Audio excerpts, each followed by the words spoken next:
Good morning and welcome back into the Cowboys Report. It's another outdoor version because it's nap time for Olivia, and I tend to be a little bit loud sometimes when I film videos, so trying to make sure she actually goes down properly. So if the wind gets picked up or anything, I apologize. But news today, the Cowboys have added Xavier Rhodes, the practice squad.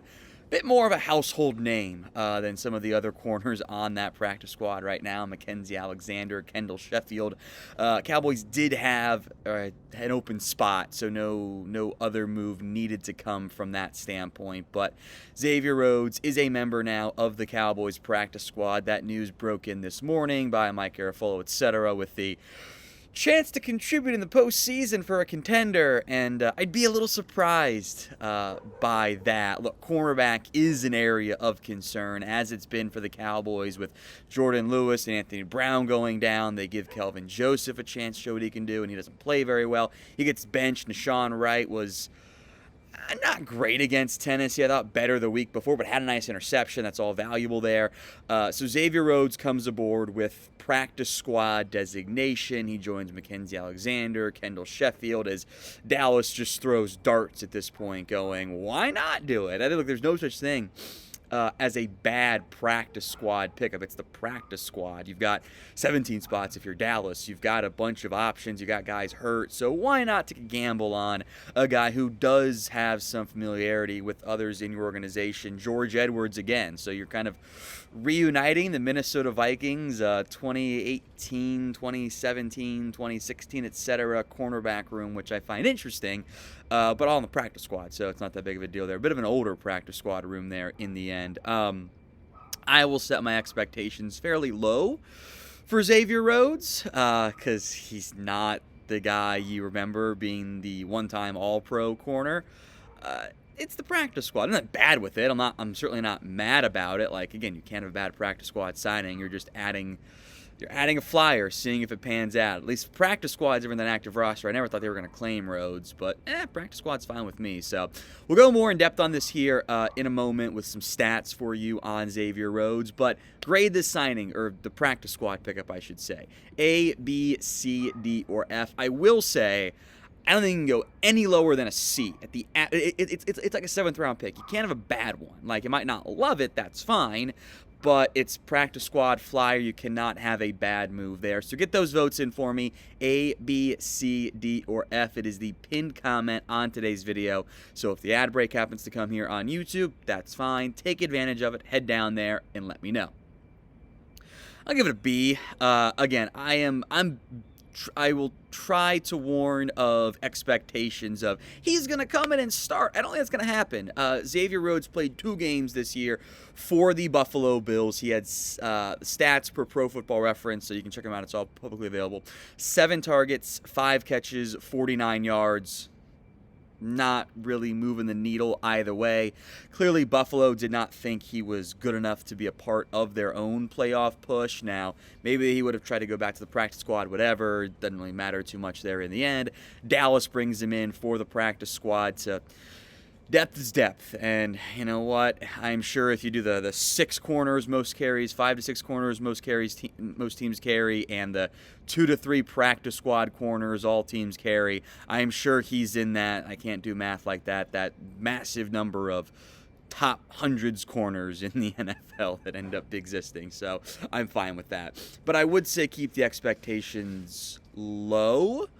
Frankly, I'd rather see what Trayvon Mullen can do just because he's younger. But the stats from Xavier Rhodes last year for the Indianapolis Colts in 2021, 13 games played, 61 targets, 37 catches, 60.7 completion percentage rate, 510 yards, 3 touchdowns, 1 INT, 7 pass breakups. Not horrible numbers, but very much went in the wrong direction from the previous year. He had 81 targets. This was also for Indy. They'd brought him back on a 1-year deal.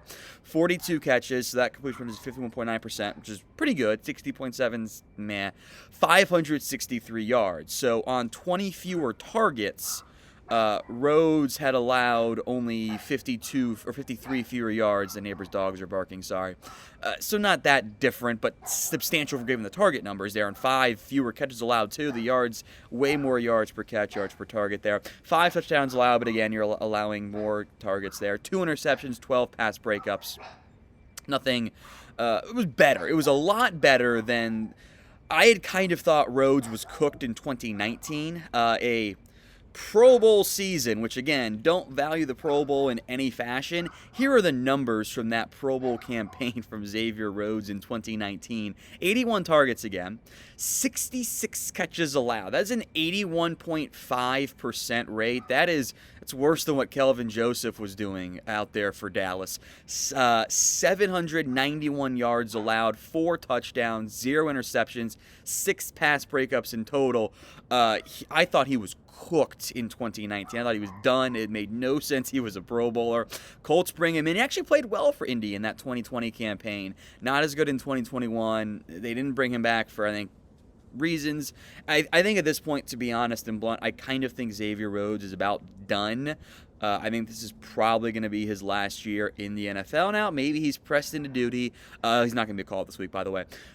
Maybe he's pressed into duty, does something down the stretch for you, get excited. But I would be a bit surprised, frankly, if Xavier Rhodes played at all for the Dallas Cowboys. I just don't think at this stage in his career he's really bringing you the type of impact you need out of the cornerback spot. So, what do you think? Will Xavier Rhodes play at all for the Dallas Cowboys? Y for yes, N for no in the comments section.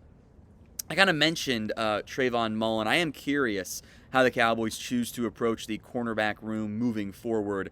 Obviously, Trayvon Diggs is going to be your number one guy. Could also see a scenario where you're keeping an eye on that Philadelphia game, and they pull away from a Giants team that seems unlikely to be playing anyone of note, especially late in the game. And you go, okay, let's get Diggs out of there, and maybe you give Kelvin Joseph a chance. The Cowboys kind of implied you might see some more Trayvon Mullen this week. We'll see if he's active. Cowboys got to play the inactive game in creative fashion this week with, obviously, Van Der Esch and Biotish are going to be out. In theory, hopefully, later today we get news that Matt Farniok has been activated to the active roster. It'd be really good for Dallas. Get him off of IR, add some desperately needed offensive line depth. But we'll see on that front. Overall, your cornerback room right now is those guys you mentioned. C.J. Goodwin as your core special teamer. Deron Bland playing a lot of nickel for you. Rhodes, of course, is an outside corner. Kendall Sheffield can kind of do a bit of both for you on the practice squad. And Mackenzie Alexander is a nickel corner who actually got a call-up earlier this year, part of that former Vikings cornerback room that is now making its way to Dallas. So, again, I've got low expectations for Xavier Rhodes. It's a noteworthy name. It's a name people have heard of before, but he's not the guy he was in his prime, so I wouldn't get too excited there. But, hey, depth is depth. You needed depth. You were thin at that grouping, and you know what? Worst case, if you have to get down to your cornerback, I guess if you include 2 injured guys, cornerback 9, 8, whatever it is right now, there are worse guys to have, but hopefully you're not ever there for the Cowboys.